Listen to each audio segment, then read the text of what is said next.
بسم اللہ الرحمن الرحیم۔ السلام علیکم۔ اس ویڈیو میں ہم کتاب احیاء العلوم جلد نمبر 2 یعنی بک نمبر 2 کو آگے کنٹینیو کریں گے۔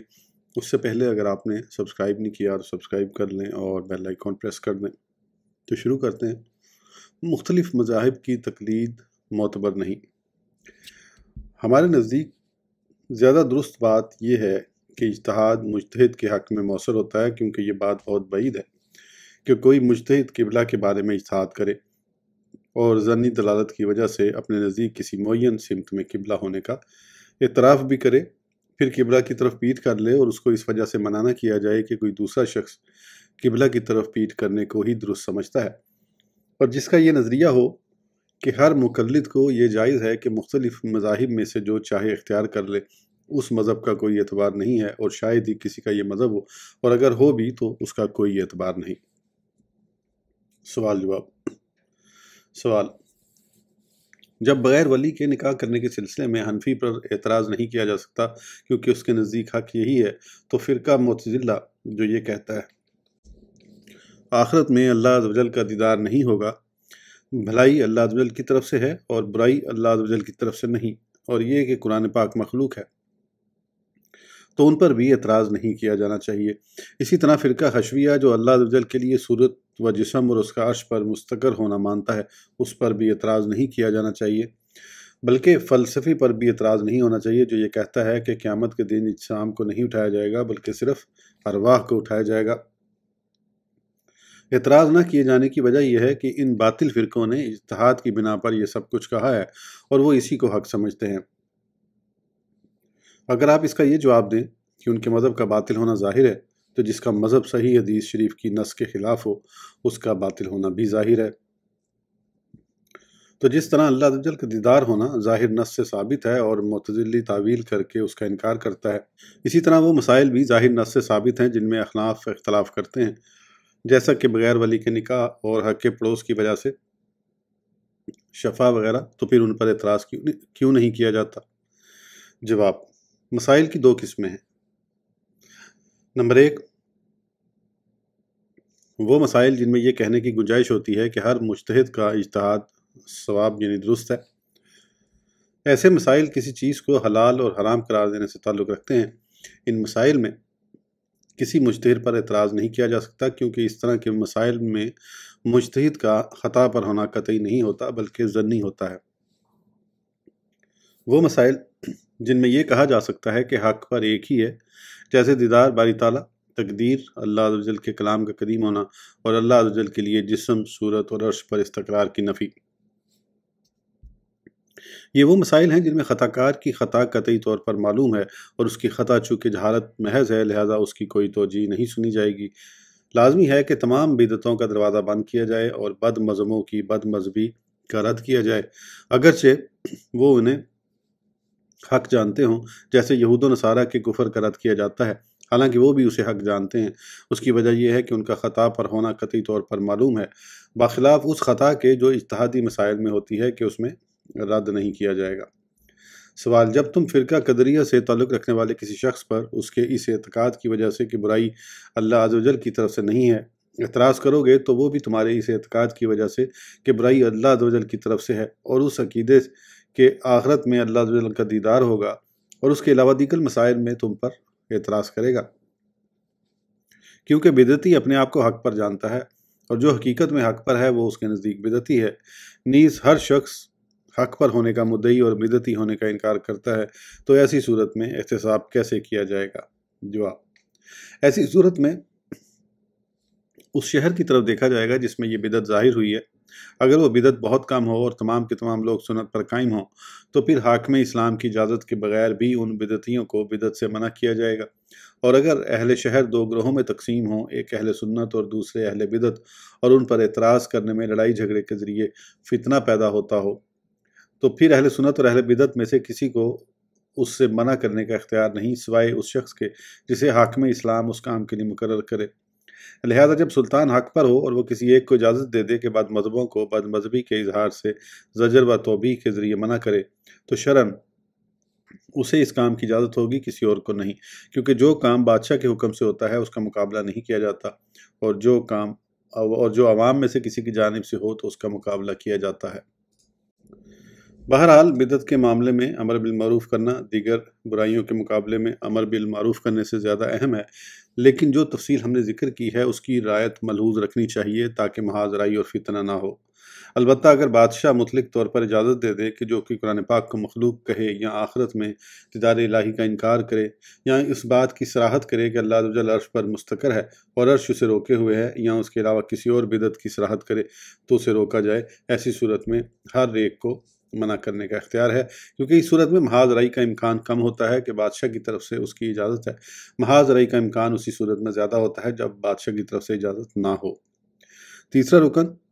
اس کا تعلق مختصب علیہ سے ہے۔ مختصب علیہ جسے امر بالمعروف کیا جائے اس کے لیے شرط ہے کہ وہ ایسی صفت پر ہو کہ فعل ممنوع اس کے حق میں برائی ہو اور اس میں کم از کم انسان ہونا کافی ہے،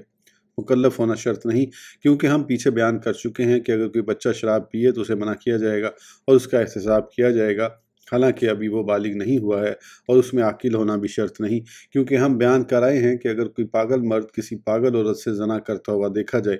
یا کسی جانور سے بدفعلی کرتا ہوا نظر آئے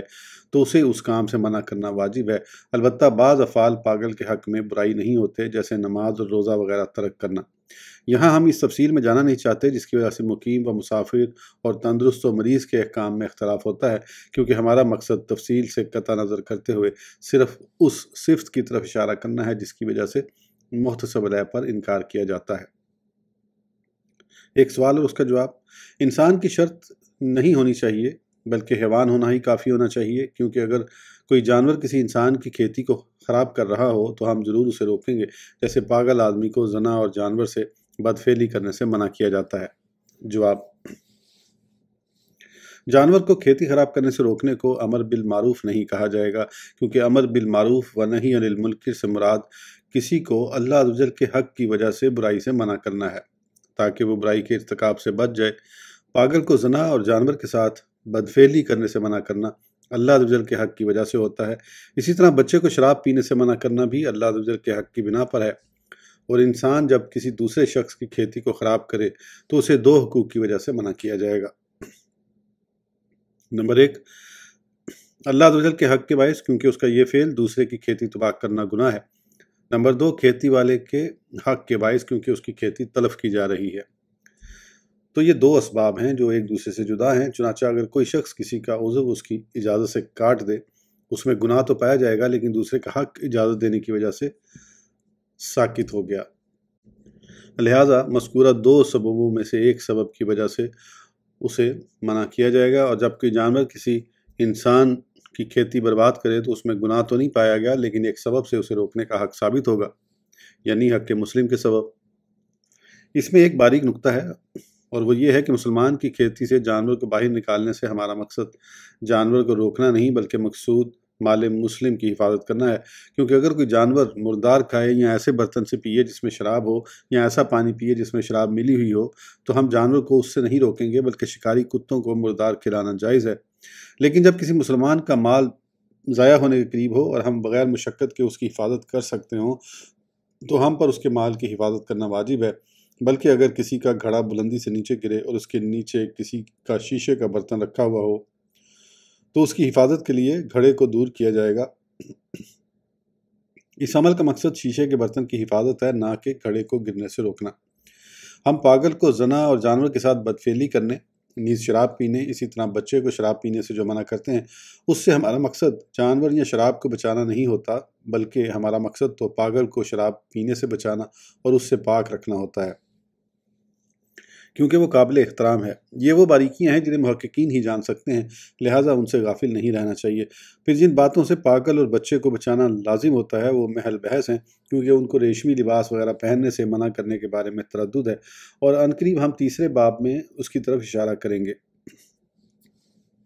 ایک سوال اور اس کا جواب: جو کوئی بھی مویشیوں کو دیکھے کہ وہ کسی انسان کی کھیتی میں پھر رہے ہیں تو کیا ان کو باہر نکالنا اس پر واجب ہے؟ اور جو کوئی کسی مسلمان کے مال کو ہلاکت کے کنارے پر دیکھے تو کیا اس پر اس مال کی حفاظت کرنا واجب ہے؟ اگر آپ کہیں کہ واجب ہے تو اس میں بہت زیادہ تکلیف ہے، جس سے یہ لازم آئے گا کہ انسان تمام عمر غیر کا خادم بن کر رہے، اور اگر آپ کہیں کہ واجب نہیں ہے تو پھر جو شخص کسی کا مال چھین رہا ہو اس کو روکنا کیوں واجب ہوتا ہے؟ اس کا سبب سوائے غیر کے مال کی حفاظت کرنے کے اور کچھ نہیں ہوتا۔ جواب: یہ بہت باریک اور پیچیدہ بحث ہے۔ مختصراً ہم کہیں گے کہ جب مال مسلم کو بغیر مشقت جسمانی یا نقصان مالی یا بغیر وقار مجروح کیے ہلاک ہونے سے بچانے پر قادر ہو تو اس پر مسلمان کے مال کی حفاظت کرنا واجب ہے، کیونکہ مسلمانوں کے حقوق کے سلسلے میں اتنی مقدار تو واجب ہے بلکہ یہ حقوق کا سب سے کم درجہ ہے، اور ایک مسلمان کے دوسرے مسلمان پر ثابت ہونے والے حقوق بہت زیادہ ہیں، اور یہ ان حقوق کا سب سے کم تر درجہ ہے۔ نیز اس کا وجوب سلام کا جواب دینے کے وجوب سے زیادہ مؤکد ہے، کیونکہ اس میں مسلمان کو جو اذیت پہنچے گی وہ اس تکلیف سے زیادہ ہوگی جو سلام کا جواب نہ دینے سے ہوتی ہے۔ بلکہ اس بات میں بھی کوئی اختلاف نہیں ہے کہ جب کسی ظالم کے ظلم کی وجہ سے کسی انسان کا مال ضائع ہو رہا ہو اور اس کے پاس گواہی ہو کہ جسے بیان کرنے سے مظلوم کو اس کا حق مل جائے گا تو اس پر گواہی دینا واجب ہے، اور ایسی گواہی چھپانے کی وجہ سے وہ گناہ گار ہوگا۔ اسی طرح مال مسلم کے سلسلے میں ہر اس حفاظتی تدبیر کو چھوڑ دینا جس کے سبب مسلمان کو کوئی ضرر پہنچے گواہی چھپانے کے حکم میں داخل ہے، بشرطے کہ اس سے گواہی دینے والے اور حفاظتی تدبیر کرنے والے کو نقصان نہ ہو۔ لہٰذا اگر اسے مشقت ہوتی ہو یا اس کے مال میں نقصان ہوتا ہو یا اس کے وقار میں کمی واقع ہوتی ہو تو اس پر یہ لازم نہیں ہے، کیونکہ اس کے اپنے جانی و مالی منافع اور عزت و وقار کی ایسے ہی رعایت کی جائے گی جیسے اس پر دوسروں کے حق کی رعایت ضروری ہے۔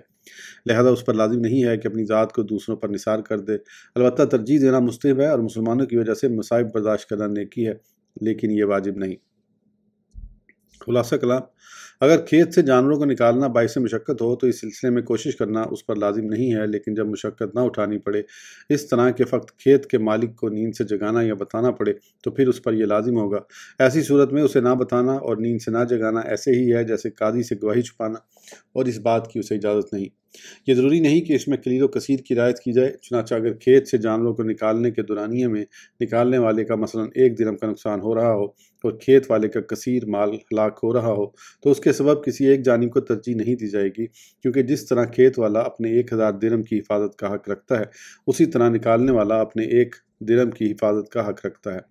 لہذا قلیل و کثیر کا کوئی اعتبار نہیں، البتہ جب مال کی ہلاکت گناہ ہو، مثلا غصب کرنے یا غیر کے غلام کو قتل کرنے کی صورت ہو، تو کتنی بھی مشقت ہو اس سے منع کرنا واجب ہے، کیونکہ مقصود شریعت کے حق کی ادائیگی اور غرض گناہ کو دور کرنا ہے، اور انسان پر جس طرح یہ لازم ہے کہ گناہوں کو ترک کرنے میں اپنے آپ کو مشقت میں ڈالے، ایسے ہی گناہوں کو دور کرنے میں بھی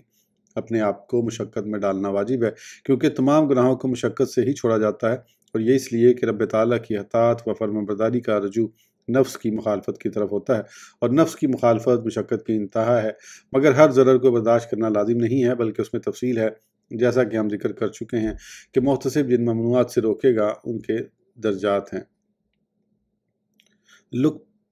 لقطہ کے متعلق اہم معلومات: درجہ ذیل مسئلوں میں فقہائے کرام کا اختلاف ہے اور یہ دونوں ہماری غرض کے قریب ہیں۔ کیا لقطہ یعنی گری پڑی چیز اٹھانا واجب ہے جبکہ نہ اٹھانے میں ضائع ہونے کا ڈر ہو؟ لقطہ اٹھانے والا کیا اسے ضائع ہونے سے بچانے والا اور اس کی حفاظت میں کوشش کرنے والا ہے؟ اس سلسلے میں ہمارے نزدیک حق یہ ہے کہ اس میں تفصیل ہے۔ اگر لقطہ ایسی جگہ ہو کہ اسے وہیں پڑا رہنے دیا جائے تو ضائع نہیں ہوگا، بلکہ وہی اٹھائے گا جو اس کا اعلان کرے گا، یا اسے ایسے ہی پڑا رہنے دے گا جیسے اگر وہ شے مسجد یا صوفیہ کی خانقاہ میں پڑی ہوئی ہو جہاں پر مخصوص افراد جاتے ہیں اور وہ تمام امین ہوتے ہیں، تو پھر اس شے کو اٹھانا اس پر واجب نہیں۔ اور اگر ایسی جگہ ہو جہاں اس کے ضائع ہونے کا خطرہ ہو تو یہ غور کرے کہ اگر اس کی حفاظت میں اسے مشقت اٹھانی پڑے گی، جیسے اگر وہ شے کوئی جانور ہو اور اس کے چارے اور استبل کی حاجت ہو، تو اس پر اٹھانا لازم نہیں، کیونکہ صرف مالک کے حق کی وجہ سے ہی اس چیز کو اٹھانا واجب ہے، اور اس کا حق اس وجہ سے ہے کہ وہ قابل احترام انسان ہے اور اٹھانے والا بھی انسان ہے، اور یہ اٹھانے والا بھی حق رکھتا ہے کہ غیر کی وجہ سے اپنے آپ کو مشقت میں نہ ڈالے، جس طرح غیر اس کی وجہ سے اپنے آپ کو مشقت میں نہیں ڈالتا۔ اور اگر وہ سونا، کپڑے یا کوئی اور ایسی شے ہے جس کو اٹھانے کی وجہ سے اس پر سوائے اعلان کی مشقت کے اور کوئی نقصان نہیں ہے، تو اس بارے میں 2 قول ہیں۔ پہلا قول، بعض حضرات یہ کہتے ہیں کہ اس کے اعلان کرنے اور اس کی شرائط کو بجا لانے میں مشقت ہے، لہذا اسے لازم قرار دینے کی کوئی وجہ نہیں۔ ہاں، اگر کوئی شخص تبرعاً حصول ثواب کی نیت سے اپنے اوپر لازم کر لے تو اس میں کوئی مذائقہ نہیں ہے۔ احناف کے نزدیک اس کی تفصیل یہ ہے: پڑا ہوا مال کہیں ملا اور یہ خیال ہو کہ میں اس کے مالک کو تلاش کر کے دے دوں گا تو اٹھا لینا مستحب ہے، اور اگر اندیشہ ہو کہ شاید میں خود ہی رکھ لوں اور مالک کو نہ تلاش کروں تو چھوڑ دینا بہتر ہے، اور اگر ظن غالب ہو کہ مالک کو نہ دوں گا تو اٹھانا ناجائز ہے، اور اپنے لیے اٹھانا حرام ہے، اور اس صورت میں بمنزلہ غصب کے ہے، اور اگر یہ ظن غالب ہو کہ میں نہ اٹھاؤں گا تو یہ چیز ضائع ہلاک ہو جائے گی تو اٹھا لینا ضرور ہے، لیکن اگر نہ اٹھائے اور ضائع ہو جائے تو اس پر تاوان نہیں۔ دوسرا قول،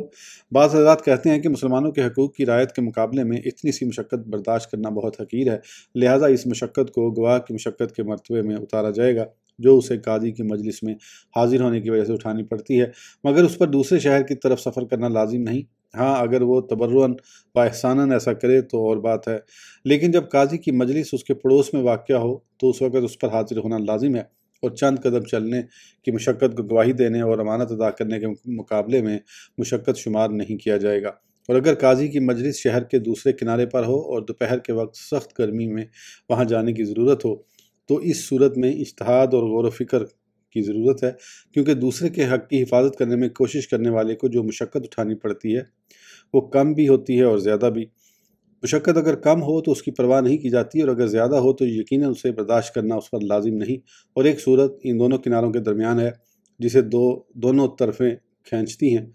یہ صورت ہمیشہ شبہ اور غور و فکر کے مقام میں رہے گی، اور یہ ان پرانے شبہات میں سے ہے جنہیں زائل کرنا انسان کے بس میں نہیں، کیونکہ اس کے وہ اجزاء جو ایک دوسرے کے قریب ہیں ان میں فرق کرنے کی کوئی علت نہیں، لیکن متقی و پرہیزگار شخص اس سلسلے میں اپنے نفس کی طرف نظر کرے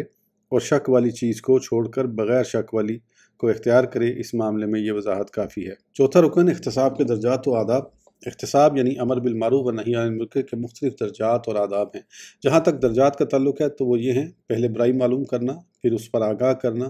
پھر برائی سے منع کرنا اور واضح نصیحت کرنا، پھر برا بلا کہنا اور سرزنش کرنا، پھر برائی کو ہاتھ سے تبدیل کرنا، پھر مارنے کی دھمکی دینا، پھر مارنا، پھر مددگاروں کا سہارا لینا اور ہتھیار بلند کرنا۔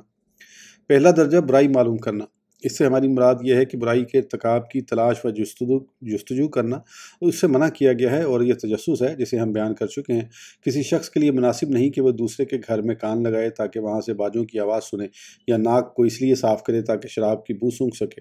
اور نہ ہی کپڑے میں چھپی ہوئی شے کو اس نیت سے ٹٹولے کے باجے وغیرہ کی پہچان ہو، اور نہ اس کے پڑوسیوں سے اس کے گھر میں ہونے والے معاملات دریافت کرے۔ لیکن اگر پوچھے بغیر خود ہی دو عادل شخص اسے بتا دیں کہ فلاں شخص اپنے گھر میں شراب پی رہا ہے یا فلاں کے گھر میں شراب ہے جو اس نے پینے کے لیے رکھی ہے، تو اس وقت وہ گھر میں داخل ہو سکتا ہے، اور اجازت لینا بھی لازم نہیں ہوگا، کیونکہ برائی کو ختم کرنے کے لیے دوسرے کی ملک میں داخل ہو کر چلنا ایسا ہی ہے جیسے برائی سے منع کرتے ہوئے ضرورت پڑنے پر کسی کا سر پھاڑ دینا۔ البتہ جن لوگوں کی خبر تو قبول کی جاتی ہے لیکن شہادت نہیں، ان کے بتانے پر کسی کے گھر میں داخل ہو جانا محل نظر ہے۔ بہتر یہ ہے کہ اس سے باز رہے، کیونکہ صاحب خانہ اس کا حق رکھتا ہے کہ بغیر اس کی اجازت کے کوئی اس کے گھر میں داخل نہ ہو، اور مسلمان کا ثابت شدہ حق اس وقت تک ساکت نہیں ہوتا جب تک اس کے خلاف دو عادل شخص گواہی نہ دیں۔ منقول ہے کہ حضرت سیدنا لقمان حکیم رضی اللہ عنہ کی انگوٹھی میں یہ تحریر نقش تھی: آنکھوں دیکھا عیب چھپا لینا محض ظنی بات پھیلانے سے بہتر ہے۔ اس ویڈیو کے لیے اتنا ہی، پھر انشاءاللہ اگلی ویڈیو میں آگے کنٹینیو کریں گے۔ اس وقت تک کے لیے اجازت دیجیے، سبسکرائب کرنا نہ بھولیں۔ اللہ حافظ۔